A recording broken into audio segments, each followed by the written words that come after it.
So today, first of all, thank you for tuning in and watching. And I want to talk about vaccines. Vaccines, we've heard a lot. Vaccines are coming now. They'll be here, reasonably soon. But then there's a question. Once the vaccine gets here, what next? What's going to happen next? So my message today is a couple of parts to it. The first one is that vaccines are obviously critical. They're going to be the key to getting this whole thing under control. And they're coming. That's good. But the other side of it is it's going to take a while. And so we're going to have to keep wearing these masks, keep social distancing. I'll go a little bit more into why in a few minutes. But just don't assume that that vaccine is going to be here soon, and we're all going to get that shot in the arm, and everything's going to be just fine, because it's going to be a while, and it won't work right away. So, first of all, remember the coronavirus, it's called corona because it has these spikes. It's called the spike protein. And what we want is an antibody which will grab those spikes, multiple spikes by multiple antibodies, and so, by so doing, inactivate or kill the virus so it can't replicate any longer. Well, that's the whole idea.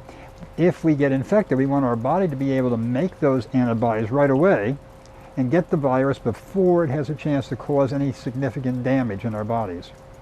Problem is that it takes time for our body recognizes this coronavirus to manufacture those antibodies. In fact, it takes about a week to 10 days to really get it ramped up. It's like it has to build a new factory, and then it has to get the factory running. And so it just takes time. So what we want is to have antibody right away when that virus first hits. 3 ways to do it right now, and one is what's called pooled plasma or convalescent plasma. We talked about this a little bit before, but anyway, people who have been infected and have developed antibody, and now the antibody levels are high, they can donate some blood. The plasma is taken off, the red cells can be used for something else, and then that plasma can be pooled together. It's like, there's multiple people together, maybe 1,000 together, and then divvied up and given to a person who has now been infected. Now that gives an antibody level in the body right away, much faster than you can possibly make it yourself. And that's great. The problem, of course, is there's only so many people that have had the infection, have high antibodies, and are willing to donate. So we'll never have enough convalescent or pooled plasma. The second possibility is what's called a monoclonal antibody. And that's where, by a biotechnology process, an antibody is made against that spike or other parts of the virus, and it can be made in large quantities, put in vials, and then if you become infected, get an injection of it, and you've suddenly got a high concentration of antibody. So that means right away you can have the level of antibody that can go after the virus right away. But again, the idea would be before the virus has a chance to cause a lot of damage. The third way, and this is the longer lasting one, is to create a vaccine. The vaccine, it's going to take the same time. It's going to take a couple of weeks, a week to 2 weeks before the antibody level comes up. But once it's up, it'll be there for a while. Then it'll go back down. But if your body comes in contact with the virus, that antibody level, again, think of it, the factory's ready to go, and the antibody level comes up right away and can attack the virus. So, we've got this convalescent plasma, that's available, but never will there be enough of it to go around. But the exciting news, I think, very exciting, is that just this week, last week, it is this week, excuse me, this is the 12th, it's on the 9th of November, the FDA granted what's called emergency use authorization for Eli Lilly's monoclonal antibody. And in the running right away is another one from Regeneron. They have a monoclonal antibody also, which is being reviewed by the FDA right now. It's the Regeneron, which was the one that was given to President Trump when he first developed symptoms. I think he got it like at 1 o'clock in the morning. And he at least reported that he felt much better right away. Now that could be a placebo effect, of course, but in any event, other people have said the same thing, that once you get that big antibody load in your body, it gets after the virus really quite quickly, tamps it down. Again, the key is to get it early, before a lot of damage has been created. So anyways, there's the Regeneron one, which maybe will be approved. I shouldn't say approved. It's called emergency use authorization. And the idea of that concept is that they let it out now under certain guidelines and continue to evaluate it before they give out the final regular approval. So that's the Regeneron one. The Eli Lilly one has been approved, again, the emergency use authorization, and they're manufacturing it as fast as they can. It's a very complicated process, though.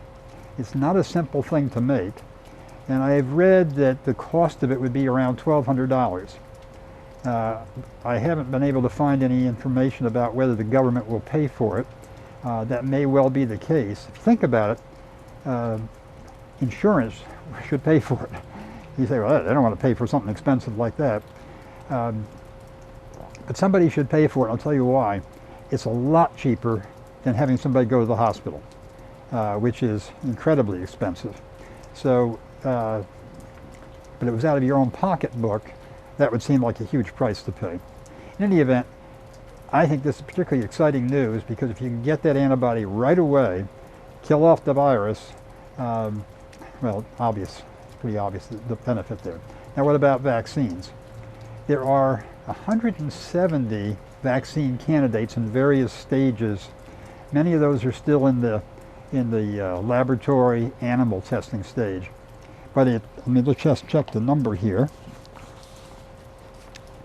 142 have gotten into clinical trials, and 10 are now in what's called phase 3. We call it phase 3 is where you take a large, it's been tested enough to feel like it's going to work, probably work, doesn't seem to have any side effects that are unreasonable. And now you test in a huge number of people to look for efficacy. Efficacy meaning, does it really prevent the infection? So each of these vaccines that's being tested in phase 3 are being tested out in a group of 30 to 40 to 44,000 people, half placebo, half getting the vaccine. So that happens, oh, and by the way, there are 6 that are, in theory, approved. Those are ones from China and Russia. It's a lot of question about whether they've gone through any kind of adequate testing. They shouldn't have really been approved yet. One of the ones in China is being used in the military, and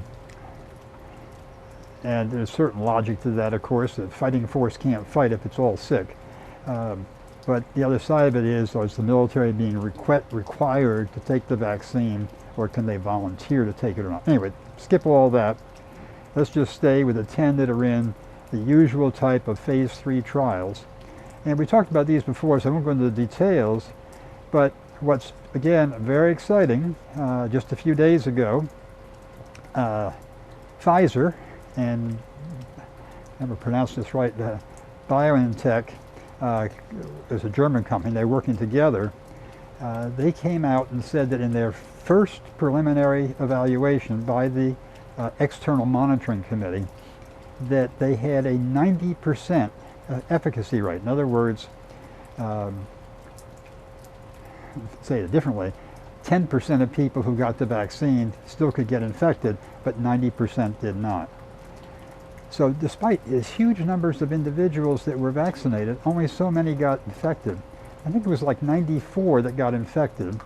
So if you say 10%, well, they didn't give us the full details here, but about 9 or 10 must have been in the vaccinated group. The remainder were in the placebo group. So it's not 100%, but 90% is not bad. It's actually pretty exciting again. And the technology that's being used is something called taking a genetic segment of the virus and putting it into the body through a messenger RNA technique, and encouraging the body to use that genetic material to make the spike protein, and then the body reacts to the spike protein. So it's interesting, a new way. It's never been done before.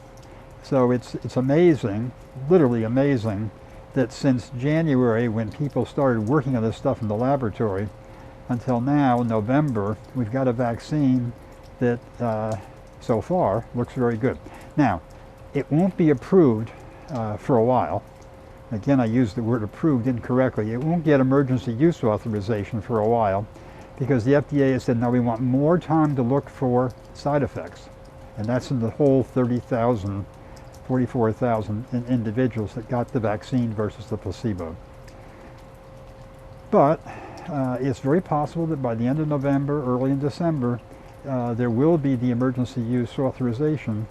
And if that's the case, this vaccine, like others that are coming along, the companies have been given dollars, big dollars, by the government to produce the vaccine in advance and to have something like 100 million doses available by January 1st, and then continue to make them after that. But the first 100 million doses. Now this is an interesting vaccine. It requires 2 doses about 2 or 3 weeks apart. I think it's 3 weeks apart. And it has to be preserved, or stored, if you will, at an incredibly cold temperature. Not the kind of refrigerator or freezer hospitals or doctors' offices or health departments have in their, in their storage rooms. So it's going to be a very complicated logistics process. One, to get you got the manufacturing part. Okay, so that's done or in process. Then it has to be delivered to various places around the country, and it has to be kept cold, frozen, deep frozen, and then it has to be brought out, at the right timing, and everybody lined up and get your shot. Anyway, it'll work, but it is a very, very fascinating and complex logistical process. I think it's really exciting. There's another vaccine very similar to this one, uses the same genetic code messenger RNA technology, conceptually at least, and that's by a company called Moderna, working with the National Institutes of Health, and that's, we should be hearing actually pretty soon about their first evaluation.